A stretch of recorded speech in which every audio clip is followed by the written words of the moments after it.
Karena gini loh, kemahatauan Tuhan itu pasti dan fix. Tuhan tahu saya akan binasa, amit-amit deh. Tuhan tahu orang akan berdosa. Orang itu pasti harus berdosa. Tetapi yang membuat orang itu berdosa adalah dirinya sendiri. Katakanlah besok saya berdosa. Tuhan tahu sejak kegagalan bahwa saya besok akan berdosa. Dan saya pasti harus berdosa besok. Tapi bukan pengetahuan Tuhan itu yang memaksa saya untuk berbuat dosa, tetapi saya sendiri yang mau dari dalam diri saya. 2 Tawarikh 7 ayat 14. Dan umatku, yang atasnya namaku disebut, merendahkan diri, berdoa dan mencari wajahku, lalu berbalik dari jalan-jalannya yang jahat, maka aku akan mendengar dari sorga dan mengampuni dosa mereka, serta memulihkan negeri mereka.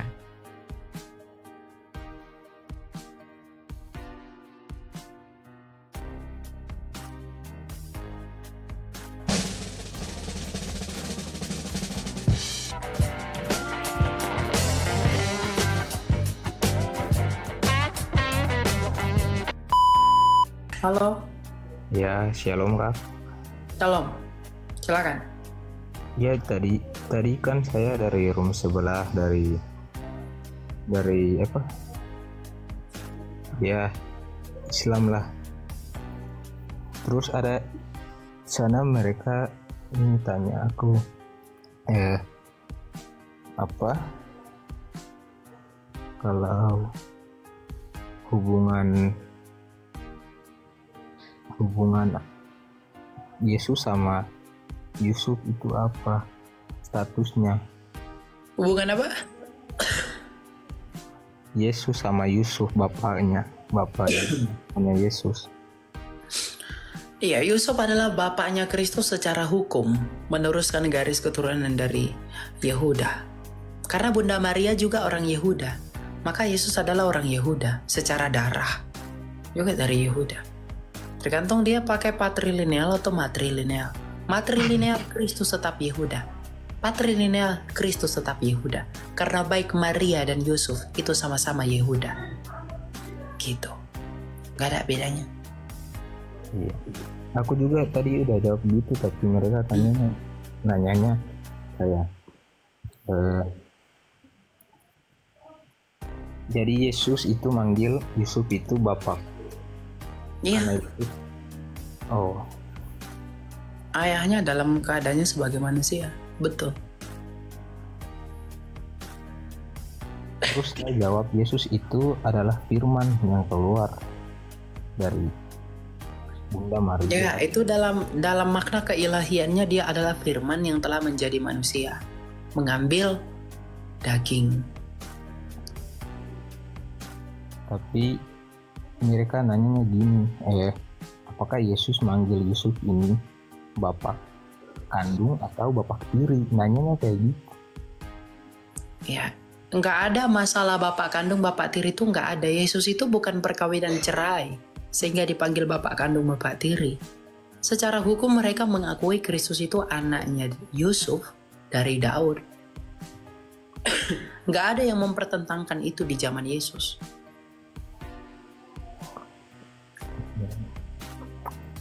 Itu aja Ada sih nggak Kak. di dalam Alkitab atau di dalam sejarah Yesus dipertentangkan mengenai status ayahnya, bahwa dia bukan Yehuda karena bukan keturunan ayahnya secara langsung? Karena nggak ada. Iya. Itu aja sih Kak yang aku mau nanya. Oke. Itu ya. Ya. Ada lagi yang mau kamu tanyakan? Kalau ada, Nanti aja Kak, aku turun dulu. oke. Tuhan berkati ya. Ya, silakan. Ini siapa ini? Maaf ya, saya lagi batuk teman-teman. Silakan Rice. Selamat malam.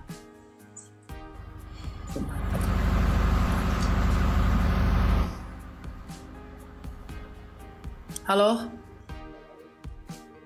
Siapa yang dipanggil? Ini Res 16, Bapak request ke room saya, Pak. Ya, selamat malam ya Elia Miron. Iya, selamat malam Pak. Ada yang mau Bapak tanyakan? Ada. Saya ini apa namanya? Ini terkait di perjanjian lah. Di perjanjian baru. Jadi saya ingat ada di Alkitab itu saat Tuhan Yesus itu datang ke Gerasa. Ke Gerasa ada seorang pemuda yang kerasukan setan. Kemudian Yesus membebaskan dia dari kerasukan setan itu. Kemudian setan-setan itu minta kepada Tuhan Yesus, bos. Dia minta supaya mereka itu kan dibilang di situ namanya legiun ya, mereka legiun dibilangnya. Nah, kemudian mereka minta setan-setan itu minta supaya masuk ke babi yang ada di jurang. Ya. Nah, yang menjadi pertanyaan saya sampai sekarang, di Alkitab diterangkan bahwasanya babi itu ada yang menggembalakan. Betul nggak itu, Elia Miron? Mbak, pertanyaannya apa Pak? Biar saya bisa jawab. Pertanyaan saya begini. Pada saat itu dikatakan bahwasanya ada yang menggembalakan babi-babi itu. Jadi pertanyaan saya, sementara di kitab Kejadian, di hukum Musa dikatakan bahwasanya hukum yang diterima Musa bahwasanya orang Israel tidak boleh memakan daging babi. Sementara pada saat itu ada yang menggembalakan babi di Gerasa gitu. Jadi babi-babi yang digembalakan mereka pada saat itu siapa yang makan itu? Gitu pertanyaan saya gitu. Ya, berarti bukan orang Yahudi. Kita baca ya di dalam Matius 8 ya. Ayat 8. 8.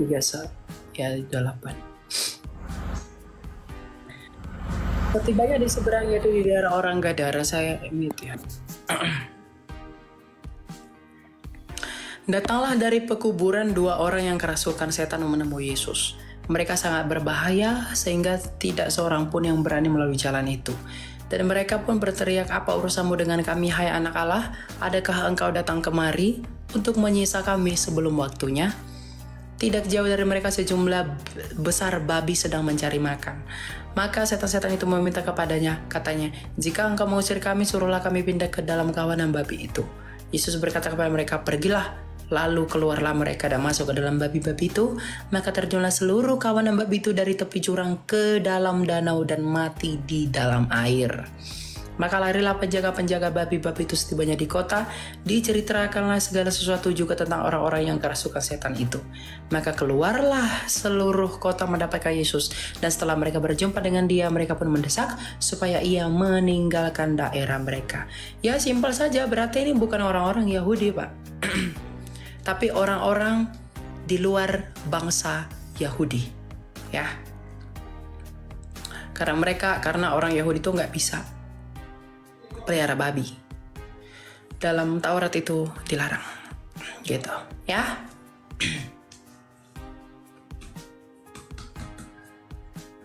Halo?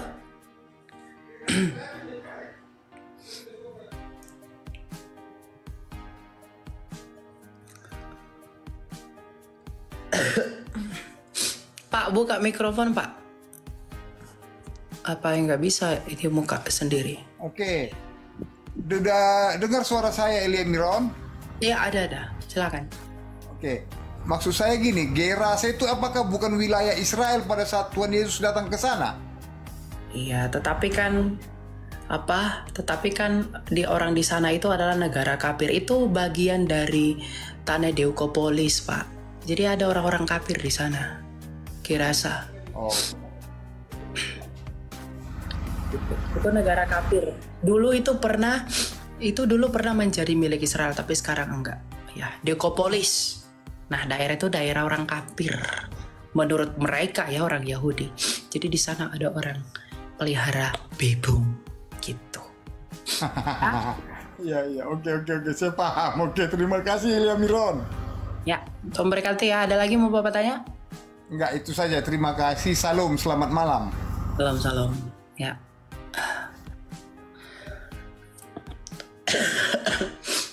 Maaf ya kalau saya batuk-batuk ya teman-teman.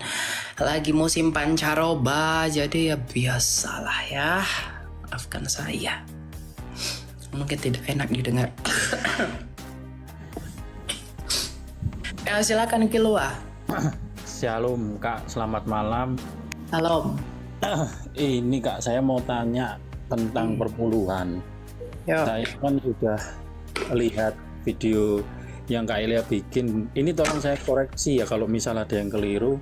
Kan Kak Elia intinya kalau saya nangkep bahwa itu memang adalah apa ya? Apa sih? Perintah Tuhan ketika di zaman itu ya, karena kan memang waktu itu ada berapa suku itu dan kemudian suku yang Lewi ya Kak yang nggak diberi tanah langsung Waris. Tuh. dia memang cuman melayani, nah makanya yang lain suruh memberikan persepuluhan. Dan Kak Elia endingnya bilang bahwa kalau di zaman ini sudah nggak perlu gitu ya untuk melakukannya, tapi kalau mau ya enggak apa-apa. Nah yang mau saya tanyakan tuh Kak, kalau misal saya mengambil keputusan untuk oke saya tidak perpuluhan lah, itu tapi kan di ayatnya itu kan ada ya, kalau kamu tidak memberi perpuluhan maka kamu akan kena kutuk dan lain-lain lah. Apakah itu berlaku juga Kak? Misal kutukannya itu loh Kak, apakah masih berlaku? Itu kan ketentuan Taurat. Kematian Kristus itu sudah membatalkan ketentuan Taurat itu. Ya. Sebenarnya simpel aja sih. Masalah persepuluhan ini simpel, ya. Kamu mau beri, kalau kamu mau rela memberi, ya beri aja kalau 10%. Tapi gini loh, yang tidak memberi 10%, jangan dihakimi yang memberi. Prinsipnya itu 2 Korintus 9 ayat 7. Berilah menurut kerelaan hatimu. Kalau kamu rela kasih 10% ya monggo. Kalau nggak rela kasih berapa persen pun ya silahkan. Kan itu kerelaan hati, bukan paksaan. Tetapi jangan yang memberi 10% lalu merasa paling rohani. Lalu yang tidak memberi itu dihakimi. Kamu dasar kamu begini-begini tuh. Dan itu nggak bisa. Ingat nggak orang Yahudi sama janda miskin yang datang ke Bait Allah memberi persembahan? Orang Yahudi itu bilang, Tuhan aku telah memberi, bersyukur aku, bukan menjadi perampok aku begini-begini. Lalu janda itu berkata, aku hanya memberi sekian. Pemungut itu berkata, Tuhan ampunilah aku orang berdosa. Orang yang meninggikan diri itu akan direndahkan. Orang yang merendahkan diri itu akan ditinggikan. Jadi jangan, yang memprihatinkan di zaman sekarang ini adalah banyak oknum pendeta itu ingin hidup dengan caranya dengan menggunakan Alkitab dan mencocokkan tafsirnya kepada persepsi kitab suci. Jelas loh, argumen saya itu jelas ya, bahwa beri menurut kerelaan hatimu. Saya tidak menghina orang yang beri 10%. Kamu beri silakan kalau kamu rela. Tapi yang tidak memberi 10% jangan kamu hakimi. Pendeta pun harus hidup menurut kerelaan hati yang diberikan oleh jemaatnya. Kan simpel begitu. Kerelaan hati toh, pendeta rela melayani, jemaat rela memberi. Kan begitu. Bukan yang lain-lain, Pak. Jadi kalau dikatakan kan kalau saya nggak memberi saya dikutuk bla bla bla, enggak, itu udah nggak berlaku lagi. Pertanyaan saya, rasul siapa yang terima persepuluhan?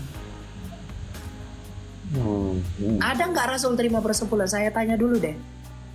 Nggak ada Kak. Ada nggak Paulus terima persepuluhan? Dia sampai jual tenda. Ini orang kaya dia itu. Tapi karena pelayanan dia sampai jual tenda. Oh, iya. Gitu. Jadi kalaupun Bapak punya duit misalnya, atau siapapun deh yang nonton di sini, Anda punya uang, lalu Anda beri 10% dan Anda rela hati, ya monggo, nggak salah. Tapi jangan tindakanmu itu menghakimi saudaramu yang tidak kasih 10%. Nggak boleh. Kan begitu. Kalau kamu hakimi mereka karena mereka punya kebutuhan lain-lain yang mendesak, yang dana darurat dan lain-lain yang harus mereka denai, ya mereka jadi kepahitan, gak mau datang ke gereja. Siapa yang tanggung jawab dengan itu semua? Kan begitu. Jadi prinsip memberi itu tetap di 2 Korintus 9 ayat 7. kerelaan hati. Kalau rela monggo 10%, 20%, 30% silakan. Kalau tidak rela, beri sesuai kemampuanmu. Yang memberi jangan menghakimi, yang tidak memberi jangan menghina yang memberi. Itu saja. Sama seperti kata Rasul Paulus, yang makan jangan menghakimi, yang makan jangan menghina yang tidak makan, ya, yang tidak makan jangan yang makan jangan menghina yang tidak makan, yang tidak makan jangan menghakimi yang makan. Simple. Selesai. Oke. Nah, berarti soal yang kalau tidak memberi itu kutuk-kutuk itu sudah tidak Nggak ada kutuk-kutuk, Pak. Emang Rasul Paulus pernah mengutuk, berilah aku wahai jemaat di Filipi persembahanmu. Ada nggak di surat-surat Rasul Paulus tekanin persepuluhan? Nggak ada. Petrus juga ada nggak? Nggak ada. Berilah kepadaku agar kamu begini. Nggak ada. Cuma zaman sekarang itu karena mungkin pengen gerejanya biar lebih wah ya, musik-musiknya lebih oke. Jadi butuh dana untuk itu pasti dibutuhkan. Jadi kebutuhan itu mendesak hal-hal yang demikian itu. Butuh perhitungan pasti. Padahal secara teologis dan secara dogmatis itu sudah selesai. Karena prinsip pemberian itu tadi 2 Korintus 9 ayat 7. Beri kerelaan hatimu dan jangan dengan paksaan. Kalau kamu memberi dengan paksaan, jangan kau beri, itu enggak diterima Allah. Oke, sip Kak, sudah terjawab. Ya nanti baca ya 2 Korintus 9 ayat 7 ya. Jangan kalau ada orang bilang persepuluhan itu hukum moral. Moralnya kita itu tidak dibatasi 10% kepada Allah. Ya, jadi berapa persen pun kamu beri, silahkan. Ya, sesuai kemampuanmu berapa pun yang kamu beri, gitu. Oke, baik. Ya, terima kasih. Selamat malam. Lalu... Ya, selamat malam. Nah, silakan Etin. Oke, thank you. Saya mau tanya tentang predestinasi. Kalau pada akhirnya ada konsep predestinasi, kenapa tercipta orang-orang yang tidak terpilih itu, dan bagaimana sih sebenarnya memahami predestinasi ini, gitu sih Kak? Timothy, jawab Timothy, terpredestinasi. Predestinasi atau ini ya, takdir itu ya? Determinasi. Ya, determinasi. Ini biasa lebih banyak ditekankan dalam gereja-gereja Calvinis. Dan itu lebih spesifik, ada yang berpaham double predestinasi atau double predestination, di mana ada yang ditentukan oleh Allah dia selamat, ada yang ditentukan tidak selamat. Dasar yang digunakan itu kalau saya nggak salah Yohanes 17 ayat 21 ya, 21 yang dikatakan dia yang ditentukan untuk binasa. Tapi kalau kita cek dalam terjemahan lama, ini mengacu Yudas ya, ini hanya sekedar satu figur, mengacu Yudas yang dikatakan sebagai ditakdirkan untuk binasa. Tapi dalam terjemahan lama maupun juga dalam teks aslinya adalah Hugion, anak. Bukan yang ditakdirkan Allah atau sudah Allah rancangkan untuk binasa. Tapi dikatakan si anak kebinasaan. Karena apa? Dia mengikuti iblis sang bapa pembawa kebinasaan. Nah, terkait dengan predestinasi itu ada juga beberapa ayat yang sering digunakan seolah-olah kamulah bangsa raja yang terpilih. Atau yang dikatakan bahwa Allah telah memilih kamu. Tapi kalau kita lihat sebenarnya konteksnya itu apa? Banyak penafsiran gereja timur itu mengartikan bahwa yang yang telah dipilih oleh Allah ini mengacu di mana kualitas manusia di hadapan Allah itu berbeda dengan para malaikat atau malaikat-malaikat yang jatuh karena mereka kodrat aslinya sudah rusak, tidak bisa dapat diselamatkan lagi. Sedangkan manusia itu kodratnya itu hanya retak, bukan rusak. Seperti yang saya gambarkan dulu, seperti gelas yang jatuh pecah itu nggak bisa dipakai, tapi kalau hanya retak itu masih bisa dipakai. Nah, atau dikatakan lebih daripada para malaikat, karena apa? Mereka dipandang oleh Allah itu berkenan, sekalipun mereka itu terpisah dengan Allah, dan Allah menyatukan kembali hubungan manusia yang telah retak itu. Nah, kalaupun ada predestinasi, gereja mula-mula itu lebih mengenal predestinasi di mana Allah merancangkan manusia itu untuk selamat. Tapi manusia lagi untuk mereaksi itu dengan free will-nya, kehendak bebasnya. Double predestinasi enggak. Predestinasi akan kebaikan, iya. Jadi terkait dengan double predestination sendiri, saya mempercayakan itu kawan-kawan Calvinis untuk menjelaskannya, karena saya sendiri bukan Calvinis. Alkitab sudah menunjukkan bahwa di mana Allah sudah merancangkan manusia itu ada free will. Kejadian pasal 2 ayat 17, di mana Allah memberi peringatan kepada manusia. Adam dan Hawa di sini ya dikatakan, jangan kamu makan buah pohon pengetahuan baik ini, kalau kamu makan kamu akan mati. Nah, kalau seandainya Allah sudah merancangkan ada di mana manusia itu untuk binasa, atau Allah merancangkan manusia itu untuk selamatkan, ngapain Allah memberi peringatan kepada Adam dan Hawa? Allah sudah tahu bahwa Adam dan Hawa itu akan jatuh, begitu juga manusia lainnya. Tetapi sepengetahuan Allah tidak menjadikan di mana Allah itulah yang mengatur rancangan itu. Allah mengetahui, tetapi bukan Allah yang mengatur rancangan itu, tapi Allah mengizinkan hal itu terjadi. Untuk apa? Untuk ditunjukkan kepada manusia itu diciptakan bukan seperti robot, di mana robot itu dalam pengendalian manusia, di mana mereka bergerak dan apapun yang mereka lakukan itu dalam gerakan manusia. Tapi kalau Allah, karena Allah menciptakan karena cinta, supaya manusia bereaksi Allah ini dengan kasih dan cinta itu sendiri, kasih lah ya, maka manusia itu harus ada free will. Ya itu sih yang saya tekankan di sini ya. Mungkin Kak Ila bisa nambahkan, silakan Kak. Ya, saya tidak percaya ada Allah yang menakdirkan segala sesuatu. Jadi mengenai predestinasi sebenarnya yang menentukan determinasi itu untuk binasa, itu saya tidak percaya itu. Ya, tetapi gini, secara umum, kalau predestinasi itu dipahami sebagai determinasi yang ilahi secara pasif, saya sepakat. Karena gini loh, kemahatauan Tuhan itu pasti dan fix. Tuhan tahu saya akan binasa, amit-amit deh. Tuhan tahu orang akan berdosa. Orang itu pasti harus berdosa. Tetapi yang membuat orang itu berdosa adalah dirinya sendiri. Katakanlah besok saya berdosa. Tuhan tahu sejak kegagalan bahwa saya besok akan berdosa. Dan saya pasti harus berdosa besok. Tapi bukan pengetahuan Tuhan itu yang memaksa saya untuk berbuat dosa, tetapi saya sendiri yang mau dari dalam diri saya. Jadi kalau predestinasi baik double dan single predestinasi itu dipahami sebagai determinasi yang ilahi secara pasif dalam rangka mengizinkan manusia mengikuti kehendaknya, saya sepakat. Tapi kalau secara aktif, dia telah program manusia untuk binasa, ada yang untuk selamat, ada untuk binasa, tidak. Karena Allah tidak pernah menjadi sumber kebinasaan di dalam kedaulatannya, sekalipun providensinya melingkupi segala sesuatu. Karena Allah itu kasih, Allah itu tidak suka dengan kebinasaan. Makanya dikatakan Allah menghendaki semua orang diselamatkan. Jadi masalah predestinasi ini sebenarnya tentang sudut pandang. Ya, predestinasi itu memandang dari atas kedaulatan Allah yang mutlak akan segala sesuatu. Ya, kalau yang lain, misalnya lawan Calvin ini biasanya Arminian, itu melihat dari bawah, bahwa we don't know everything, tetapi kita melakukan sesuai dengan apa yang kita kehendaki dan mau, gitu. Jadi ya, saya tidak menganggap itu permasalahan yang krusial.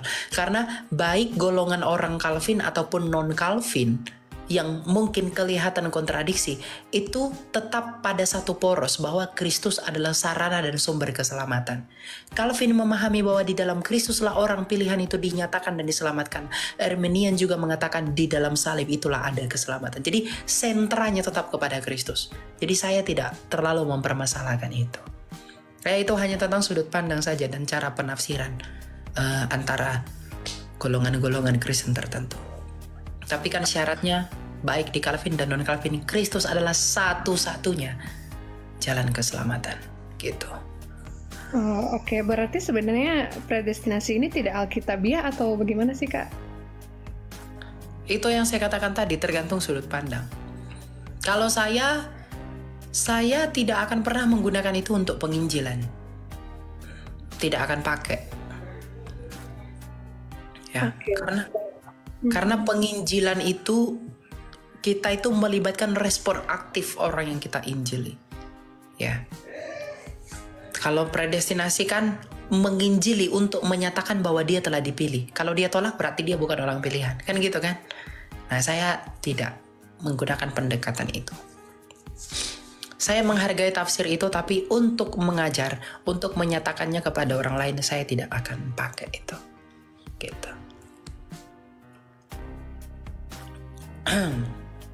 Gitu ya.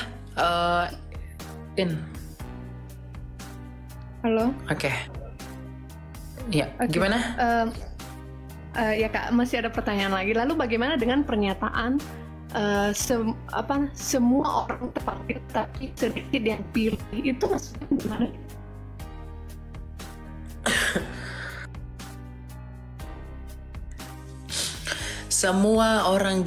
Banyak orang dipanggil, sedikit yang terpilih, itu adalah semua orang itu dipanggil kepada Injil, tetapi hanya sedikit